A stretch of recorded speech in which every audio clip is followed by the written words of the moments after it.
오늘 그 설교 본문이 오랜만에 시편인데 130편이에요. 1절만 읽어도 이 시편 기자의 영적인 그 절박감이 어떤지를 느낄 수 있어요. 이렇습니다. 여호와여, 내가 깊은 곳에서 주께 부르짖었나이다. 이 말에 제가 무엇을 더 덧붙이겠습니까? 사람은 누구나 절망적인 상황에 놓이면 부르짖지 않을 수 없습니다.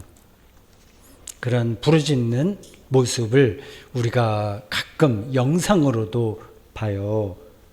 팔레스타인 가자지구에서 이스라엘의 무차별 군사 공격을 받아 자식을 잃은 부모들은 넋을 놓고 부르짖습니다. 너무 먼 나라 이야기라서 남의 얘기처럼 들리지만 우리 이야기죠.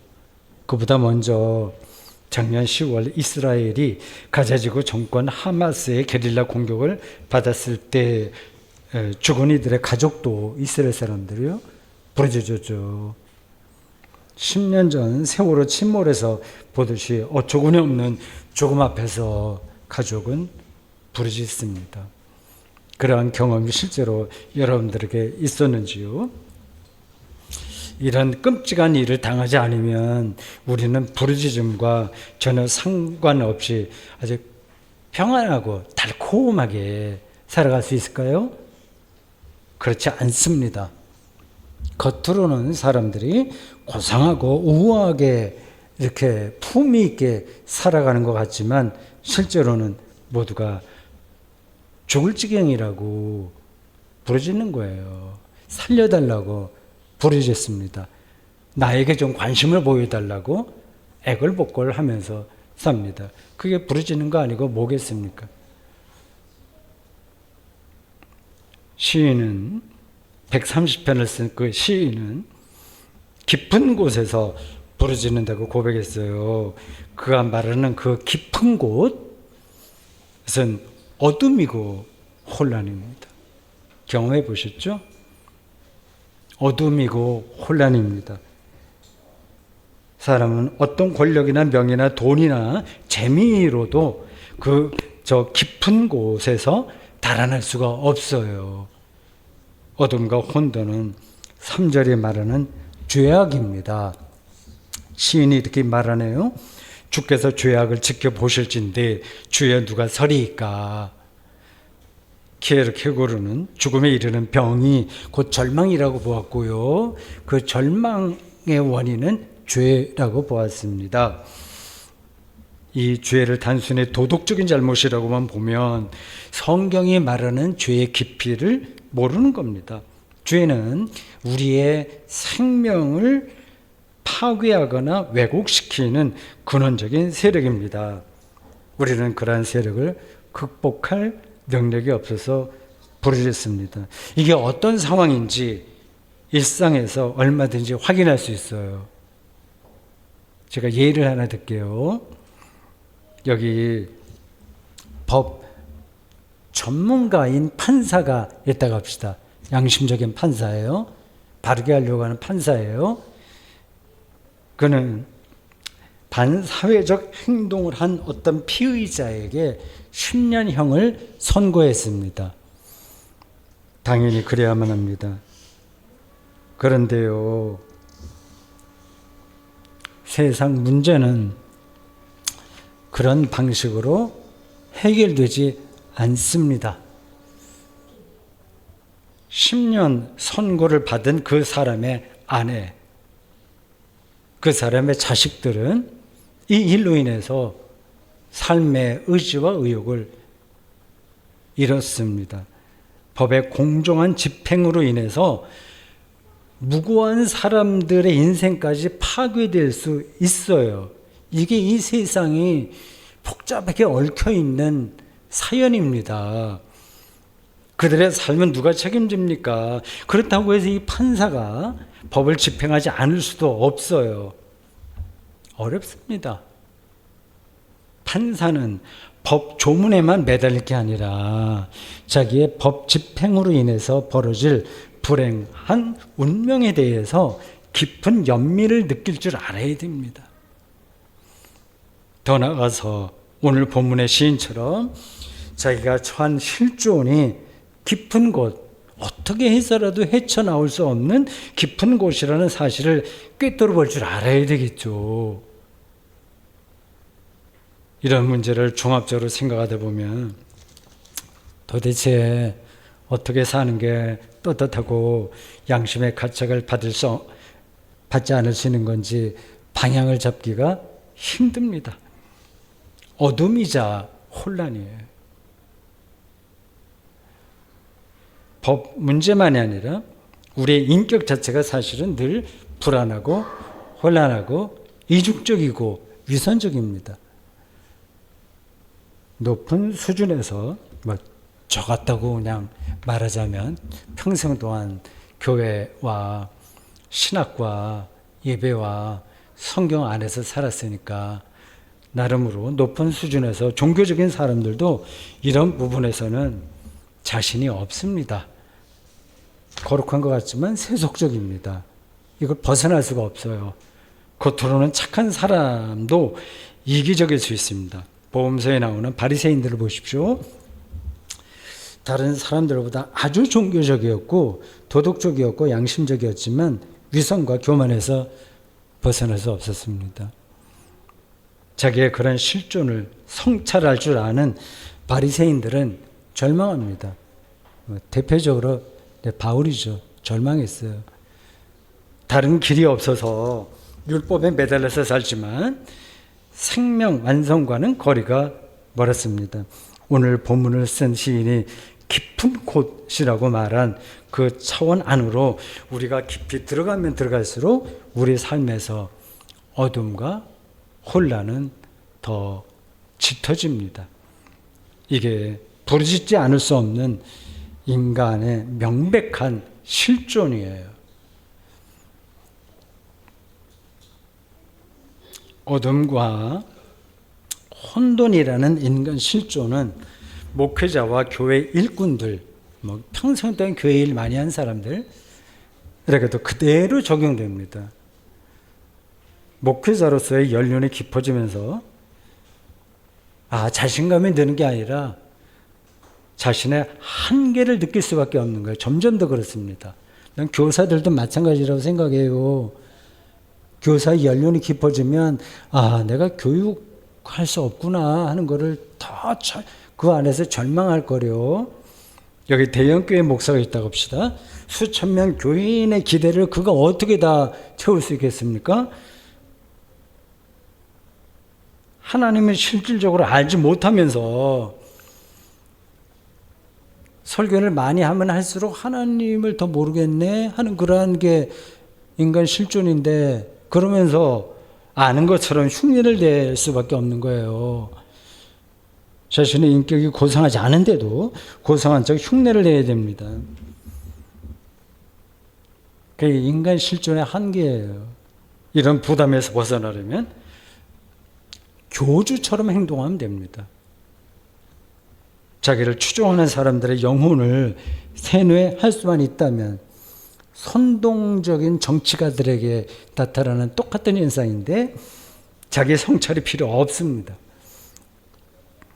오늘 시인이 깊은 곳이라고 표현한 인간 실존의 어둠과 혼돈을 그냥 외면해도 돼요. 영적으로 고민하지 않아도 됩니다. 사람과 돈을 끌어모으고 그런 방식으로 교회를 성장시키기만 하면 모든 문제가 다 해결됩니다.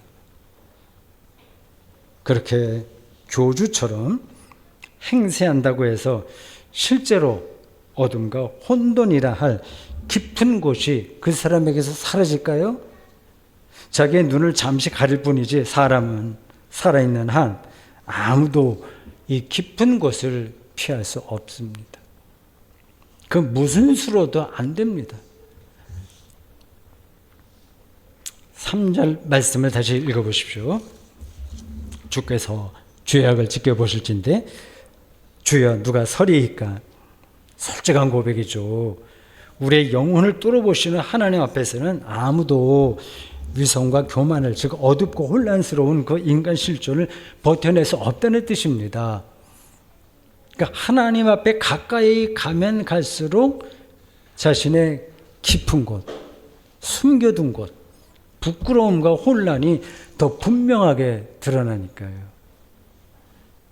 거꾸로 어둠과 혼란을 느끼지 못한다는 말은 여호와 앞에 서지 않는다는 뜻입니다. 비유적으로 거울 앞에 서지 않으면 자기 얼굴에 묻은 검불, 얼룩, 그거 볼 수 없듯이 말이죠.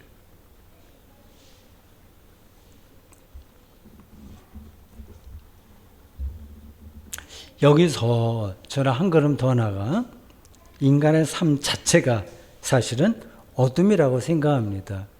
이거 앞에서 말한 실존과 똑같은 이야기인데 삶 자체가 그렇다는 걸 좀 더 풀어서 설명하려고 그래요.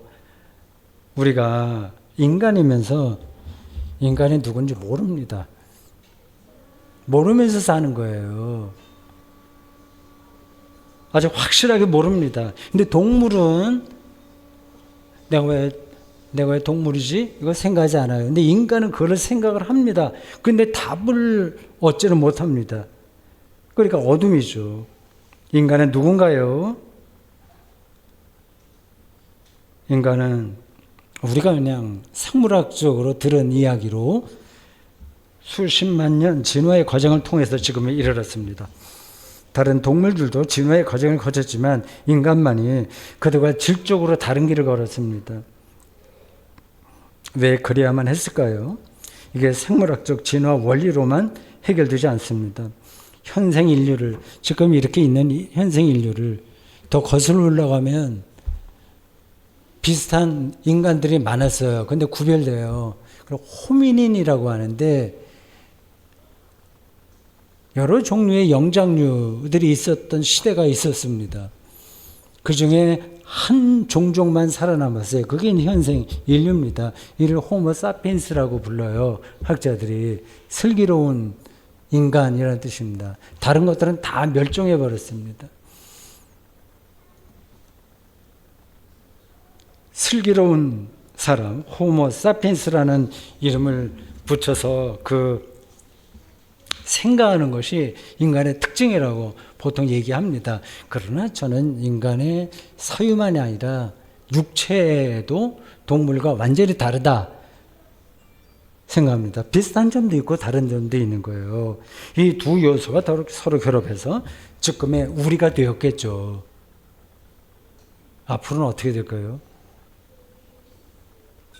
파리 올림픽이 막바지에 이르렀습니다. 그 출전 선수들의 육체적 능력이 대단하다는 사실을 그 경기 때마다 우리가 확인할 수 있어요. 사람만이 육체 훈련을 통해서 높은 수준에 올라갑니다. 다른 동물들에겐 그게 없어요. 치타가 가장 빠르게 달리는데 그 치타는 다른 치타하고 비슷하지. 달리기 연습을 해갖고 그 치타만이 다른 치타보다 5배, 6배 빠르게 달리지 못합니다. 침팬지는 아무리 가르쳐도 배드민턴을 못합니다. 흉내는 내겠지만 못하죠. 다른 침팬지와 차이가 없어요. 근데 인간만은 육체 훈련을 통해서 월등한 기량을 보입니다. 왜 인간만 이렇게 독보적으로 진화의 길을 걸었을까요? 이런 진화가 결국 우리 자신과 지구의 모든 생명체에 도움이 될까요? 오히려 재앙을 불러오지 않을까요? 인간이 그렇게 자랑하는 과학이 결국 지구를 완전히 생명 없는 혹성으로 만들지는 않을까요? 인간과 비슷한 외계 생명체가 우주 어딘가에 또 있을까요? 인간은 왜 죽을까요? 질문할 뿐이지 답을 얻지 못합니다. 주여 누가 서리까? 라는 시인의 외침은 우리 모두의 외침이자 절규예요.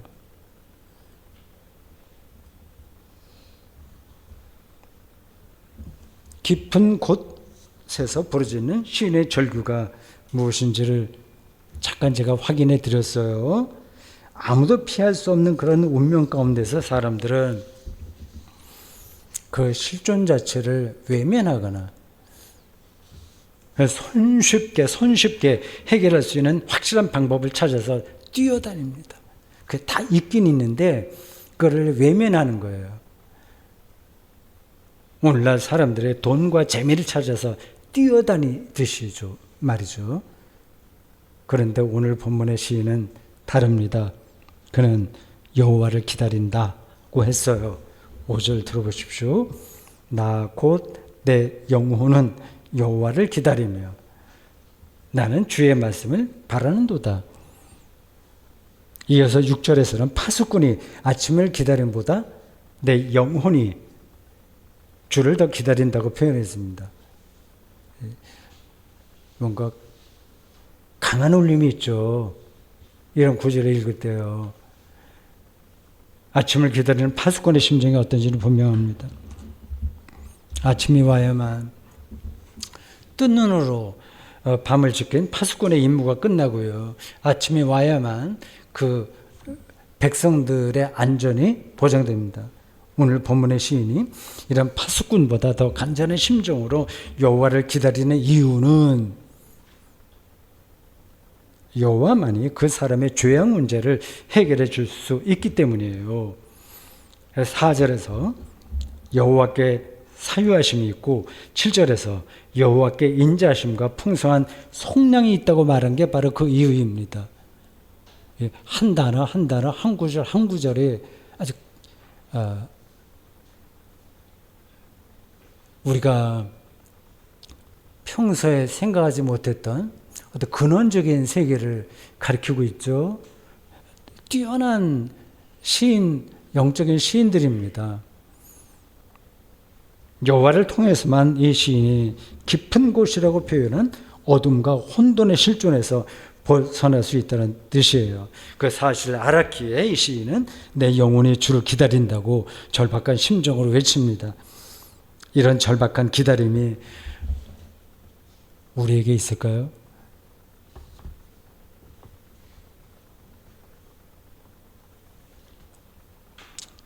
사람들은 모두 기다림의 방식으로 인생을 살아요. 기다리는 인생에 소위 말해서 로드맵이 있습니다.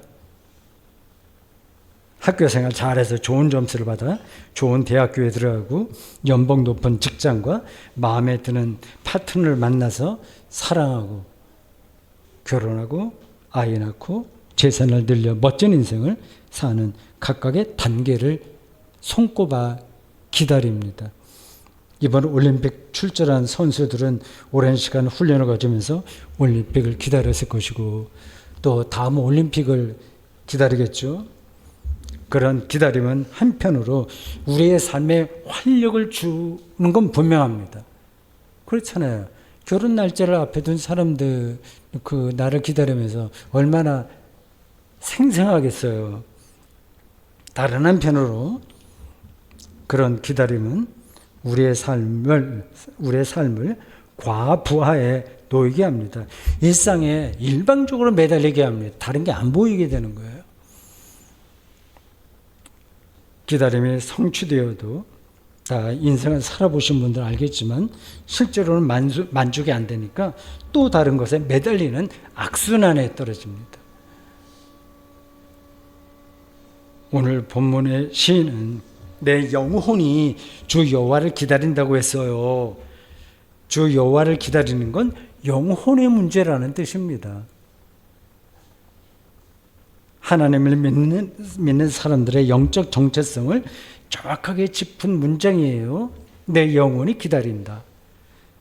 예수 믿는 사람들도 물론 일상에서 벌어지는 여러 가지 일들 기다리며 살아야 되죠. 뭐 이런저런 거 많은 것들 기다려야 되죠. 그런 기다림도 필요합니다. 그러나 하나님을 믿는 사람들은 궁극적인 것을 기다립니다. 궁극적인 기다림은 영혼의 일이에요. 영혼의 깊이에서만 여호와를 기다릴 수 있습니다. 여러분이 실제로 여호와를 기다리는지 생각해 보십시오. 이 말은 뭐 그럴듯해서 그렇게 할 수는 있는데 그게 뭔지는 잘 감이 안 잡힐 수 있어요. 지금 당장 먹고 사는 문제만으로도 인생살이가 복잡해 죽겠는데 영혼의 깊이, 영혼의 기다림이 무슨 소용이 있느냐고 생각할 수 있습니다. 영혼의 깊이는 억지로 느껴지는 게 아니에요. 아무나 시인이 될 수 없는 거하고 비슷합니다. 예수께서도 귀 있는 자는 들으라고 말씀하셨잖아요. 그 영혼의 깊이를 비유적으로 이렇게 설명할 수 있습니다. 여기 두 사람이 나그네가 길을 간다고 합시다. 한 사람은 여기서 저 목적지까지 어떻게 하면 빨리 가냐, 일찍 가냐, 거기에만 목적을 둬요. 빨리 갑니다. 정신없이 거기까지 가요. 두 번째 나그네는 거기까지 가는 거에 목표를 두는 게 아니라 방향은 있으나 지금 가는 과정 자체를 세밀하게 느끼는 겁니다. 옆에 바람을 느끼고 벌, 나비, 새, 구름, 하늘 그런 것들을 느끼며 가는 나그네가 있어요. 이게 비유적으로 드리는 말씀이에요. 이 두 번째 나그네가 영혼의 깊이를 아는 사람입니다. 하나님을 믿는 사람은 세상이 세운 기준에 매달려서 살지 않습니다. 자기 삶의 과정에서 다시 오해를 하지 마시라고 세상 사람이면 의미가 없다는 뜻이 아니에요. 그걸 전제하고 드리는 거예요. 자기 삶의 과정에서 하나님의 뜻이 어떻게 드러나는지를 눈여겨봅니다. 내가 구원의 어느 경지에 이르렀는지, 하나님을 얼마나 내가 리얼하게 경험하고 있는지, 사람에 대해서 내가 얼마나 열린 태도인지, 근원적인 것에 마음을 두고 산다는 뜻이에요. 그러니까 무엇을 먹을까, 입을까, 마실까 걱정에 빠지지 말고 하나님 나라와 그 일을 구하라는 예수님의 말씀도 있잖아요. 오늘 본문의 시인이 내 영혼은 여호와를 기다린다고 고백했듯이 말입니다. 저도 그렇게 살고 싶습니다. 나름으로 그래 노력을 하긴 했는데 어느 정도까지 가는지는 모르겠습니다.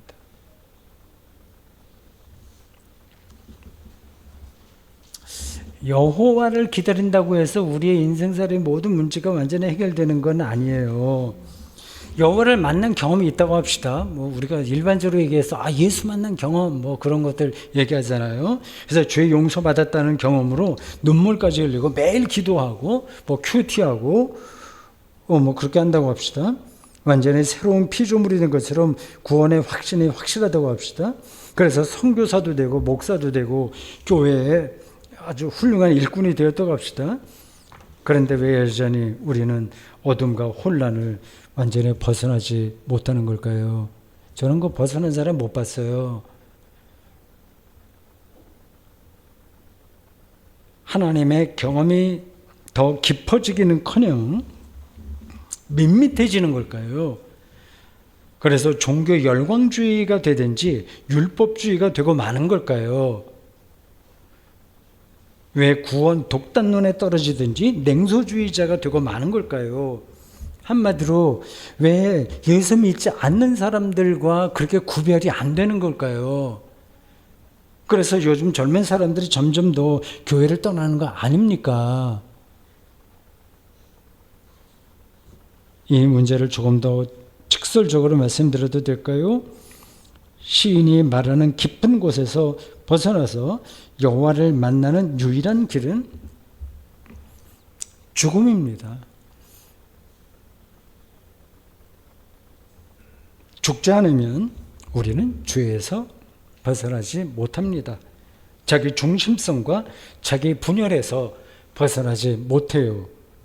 부부 사이에도 평생 동안 살았던 부부 사이에도 크고 작은 문제로 다툼이 종종 일어나지 않습니까?